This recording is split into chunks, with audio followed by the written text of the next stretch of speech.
Hi guys, welcome to this session in Microsoft Word. In this module, I want to talk about quick formatting tips that you might not know about. So first of all, I'm going to get some random text on the screen by typing equals rand with an open and close bracket at the end like that. When I press enter, that will give me some text. So the first thing I want to do is make something bold and change the font style and size and things like that. So if I double click on this first word, you get this mini toolbar coming up. If you haven't got this coming up, you've had it disabled in options. If you go into Word options, I'll just show you file options. So in Word options, you've got display, and then you can show or hide the mini toolbar if you don't want it. And the tool, this is it here. Look, when you highlight something, that will show. If you tick it off, obviously it doesn't show, so you can have it on or off. Cancel that off. So because I've now clicked away from that, it's not showing me. So I'd have to go up onto the main ribbon to get the feature that I want. But if I double click on another word, it will show me that there. So I can go bold from there, italic, underline, and whatever I want that's on this mini toolbar, I can do. I can change the color as well, which I will do. Like so, I'll go dark blue, say. So if I want to change the font size, I can go here and change it to whatever I want in this list. But as I get further down, look, it starts off in single digits and it starts at 8 and then it starts going up in 2s. I can actually type a figure in there. If I type 1 in there and press enter, get rid of the single figure, so it's just 1 and press enter, it actually lets me do that because the minimum font size you can have is 1. Obviously you can't read that. If I type 4, that's gone up to 48, but if I just type 4 and then backspace the 8, press enter, so you can just about read that. So you can put lots of things on the word or selection, whatever you've got selected from this mini toolbar.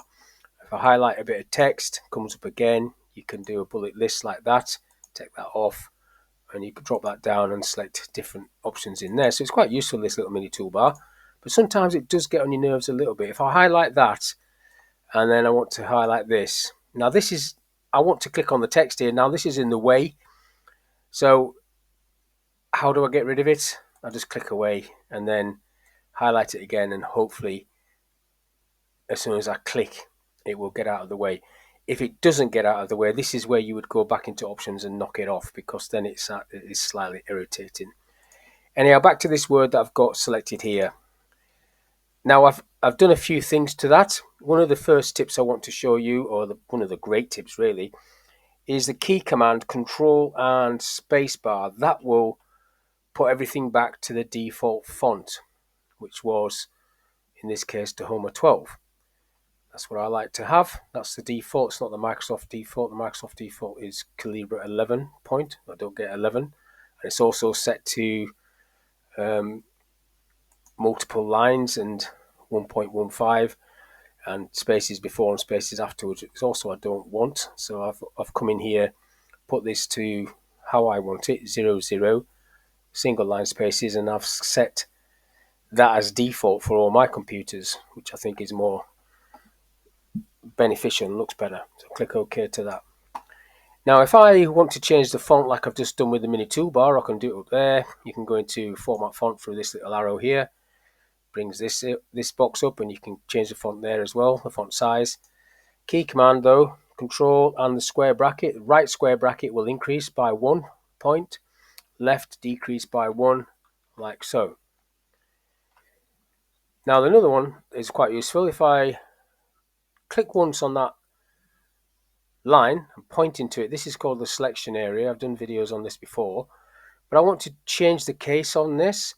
Now change case, so you've got a few options to change case. You've got make it capitals, or put it into sentence case, or uppercase. It's called, not capitals, but in the UK would call it mixture between the two, depends where you come from, but I'll go for uppercase first off.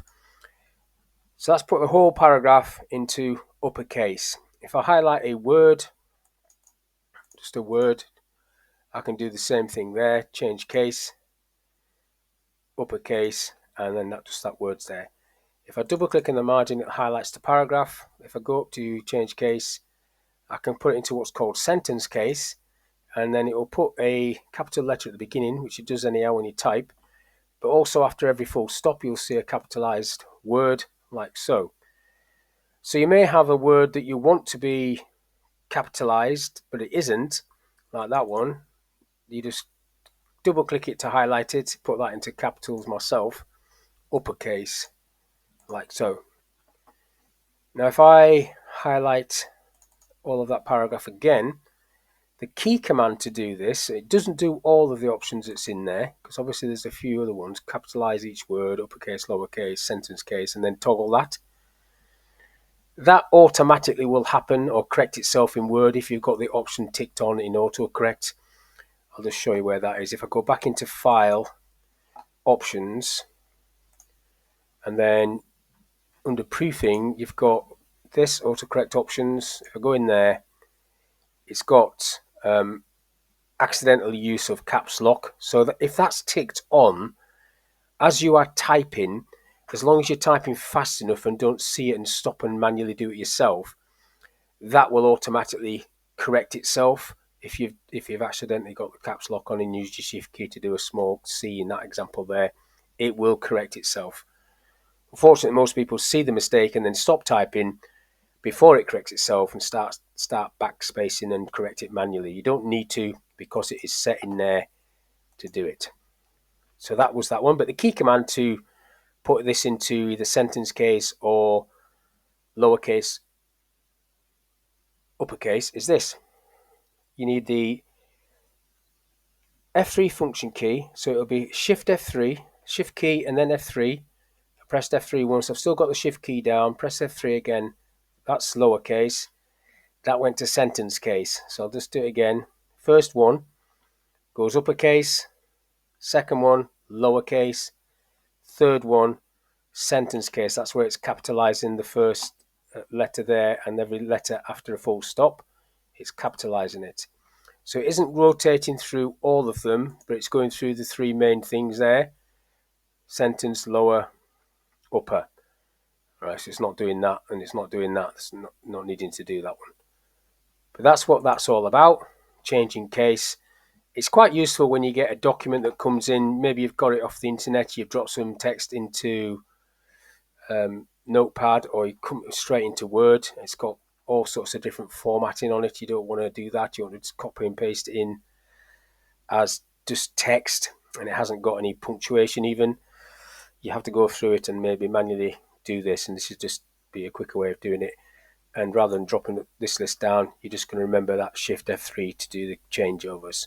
So that's all I want to show you on this little video. Some little cool formatting tips that you might not be aware of in Word. So hopefully it's been of use. Thank you for your time. I'll catch you in the next one.